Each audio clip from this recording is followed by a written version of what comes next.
இன்றே டவுன்லோட் செய்து உங்கள் ஃபேவரட் ஷோக்களை என்ஜாய் பண்ணுங்க. என்ன காப்பாற்ற போய் தான் உங்களுக்கு இப்படி ஆயிடுச்சு. ப்ளீஸ் அழுகாதீங்க. ஏற்கனவே இவளுக்கு கண்ணால நடக்காம வெண்ணிலாவுக்கு முதல்ல கண்ணால நடந்துச்சுன்னு ஊருக்குள்ள எல்லாரும் இவளை பாக்குற பார்வையோ பேசுற பேச்சும் சரியில்லை. இப்படி ஆயிடுச்சுன்னு தெரிஞ்சா என்ன யாரெல்லாம் என்னெல்லாம் பேசுவாங்களோ. இதுக்கு மேல நாம உசுரோட இருந்து என்னவான பண்ண போறோம்? ஐயோ சம்பந்தி, ஏன் இப்படி எல்லாம் பேசுறீங்க? மான மரியாதை போயிடுச்சு. நாங்க என்ன பண்ணுவோம் சொல்லுங்க. அவளுக்கு எதுவும் ஆகாது. அவ ரொம்ப நல்ல பொண்ணு.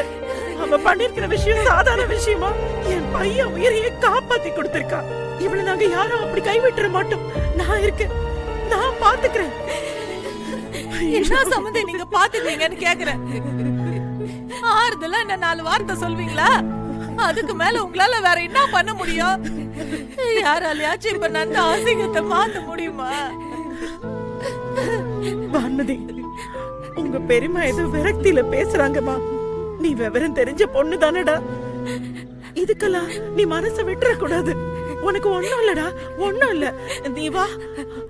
என்னதான் விவரம் தெரிஞ்சவளா இருந்தா கூட இந்த மாதிரி ஒரு சமயத்துல இடிஞ்சு போய் தானே சம்பந்தி இருப்பாங்க.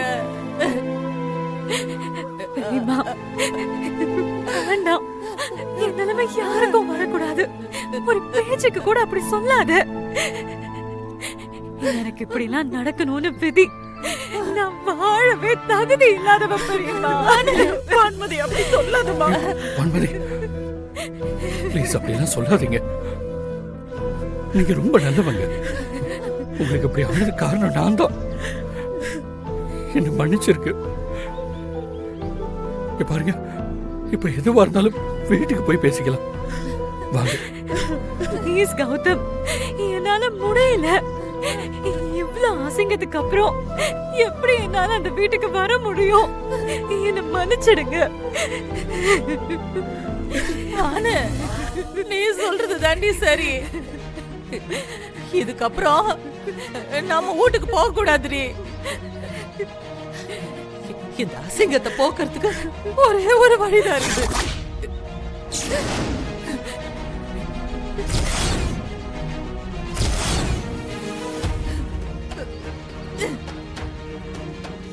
சம்பந்தி, ஐயோ சம்பந்தி,